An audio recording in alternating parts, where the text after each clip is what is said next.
दोस्तों नमस्कार, मैं हूं राकेश कुमार। आप देख रहे हैं मताभिमत।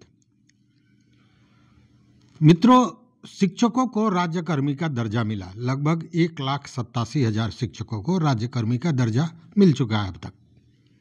इसका लाभ भी है, लेकिन इसी में राज्यकर्मी का दर्जा मिले हुए शिक्षकों में लगभग 12,000 ऐसे शिक्षक हैं जो असमंजस की स्थिति में पड़े हुए हैं और उनको लाभ तो छोड़ दीजिए, घाटा ही घाटा नजर आ रहा है। अब उनका क्या होगा? उनकी इस स्थिति को देखते हुए क्या शिक्षा विभाग कोई नई नीति लाएगी? उनके हितों की रक्षा की कोई बात होगी? ये सारी चीज़ें अहम बनी हुई हैं और ये प्रश्न हर वो व्यक्ति जो इससे प्रभावित हो रहा है जानना चाहता है।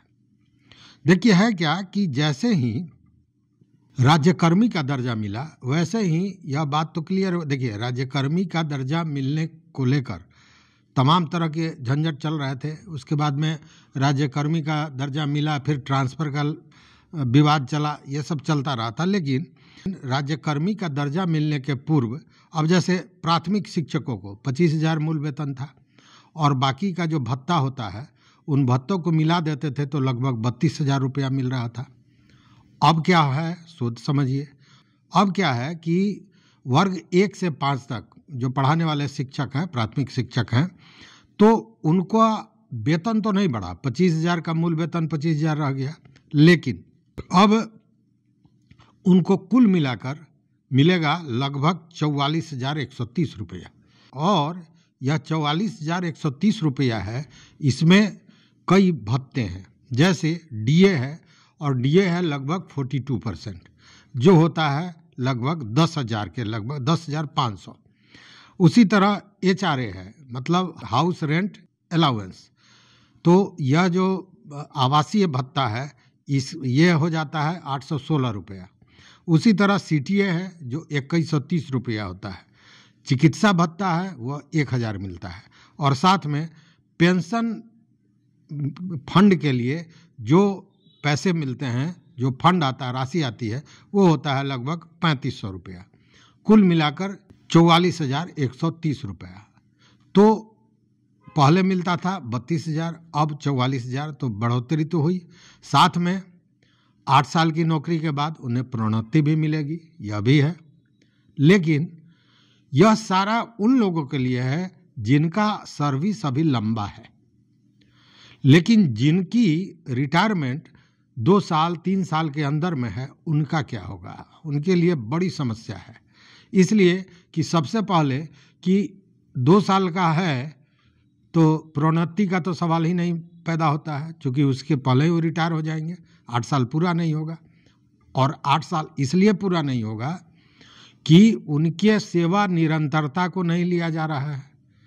मतलब पिछला अनुभव है, उस अनुभव को इस नए राज्यकर्मी बनने के बाद जो उनकी सेवा शुरू हो रही है उसमें जोड़ा नहीं जा रहा है। उस स्थिति में वो तो जूनियर तो हो ही जा रहे हैं, लेकिन उनको कोई लाभ नहीं मिल रहा है, आर्थिक रूप से भी नहीं और प्रोन्नति का लाभ भी नहीं। अब इसको लेकर सभी परेशान हैं। मांग की जा रही है तमाम, शुरू से ही आप समझ रहे होंगे और देख भी रहे हैं, आप भी हो सकता है मांग करने वाले में हो, कि सेवा निरंतरता मिलनी चाहिए। इसको लेकर केवल शिक्षक ही नहीं, कई संघ ने, कई नेताओं ने भी कहा कि नहीं, सेवा निरंतरता मिलनी चाहिए, ये आवश्यक है। और संघ इसको लेकर तो बजाबता यह भी कह रहा है कि इसके पूर्व में भी प्रधानाचार्यों और आईटीआई में जो उप आचार्यों की बहाली हुई थी उसमें उनको सेवा निरंतरता का लाभ मिला था। तो उस आधार पर शिक्षकों को भी सेवा निरंतरता का पूर्व के अनुभव का लाभ मिलना चाहिए, उनका डिमांड है। अब आप सोचिए कि जो शिक्षक 2 साल के बाद रिटायर होने वाला है और उसको सेवा निरंतरता नहीं मिलता है, तो मतलब कि वो तो फिर फ्रेश शुरुआत हो गई, और शुरुआत हो गई तो वो चले कहाँ गए? तो सबसे नीचे। और उनको कोई लाभ मिल नहीं रहा है। मिल इसलिए नहीं रहा है कि वो तो रिटायर हो जाएंगे 2 साल के अंदर में, 8 साल के बाद प्रोन्नति मिलनी है, वो नहीं मिलेगा। और चूंकि लंबे समय से वो थे तो उनका वेतन भी बढ़ रहा था धीरे धीरे। अब उनका वेतन भी हो सकता है कि कम हो जाए, बहुत सारे लोगों को इसकी भी हानि होगी, वेतन की भी हानि होगी। उस स्थिति में काफ़ी परेशानी का सबब है उन शिक्षकों के लिए जो 2 साल के 3 साल के अंदर में रिटायर होने वाले हैं, और इसको लेकर ये मांग तेज हो रही है। लोगों का ये कहना है, शिक्षकों का भी ये कहना है कि कम से कम वैसे लोग जो तुरंत रिटायर होने वाले हैं उनके लिए तो कम से कम सोचना चाहिए, चूँकि लंबे समय तक 16 साल 18 साल नौकरी करने के बाद अब इस स्थिति में वो जाएं तो कहाँ जाएं।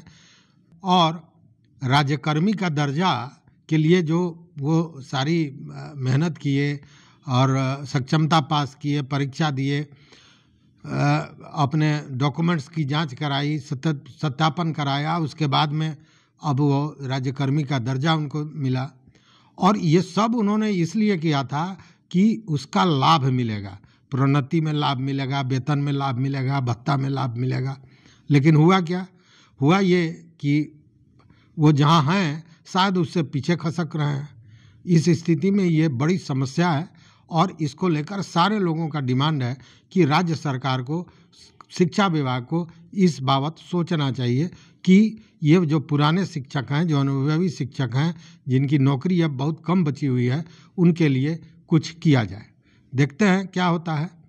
तो इस वीडियो में बस इतना ही। देखते रहिए मत अभिमत। मित्रों, इससे संबंधित और कोई जानकारी हो और कोई मत हो, आपका विचार हो, तो ज़रूर हमारे कमेंट बॉक्स में बताइएगा। देखते रहिए मत अभिमत। बहुत बहुत धन्यवाद। कोटिशः आभार।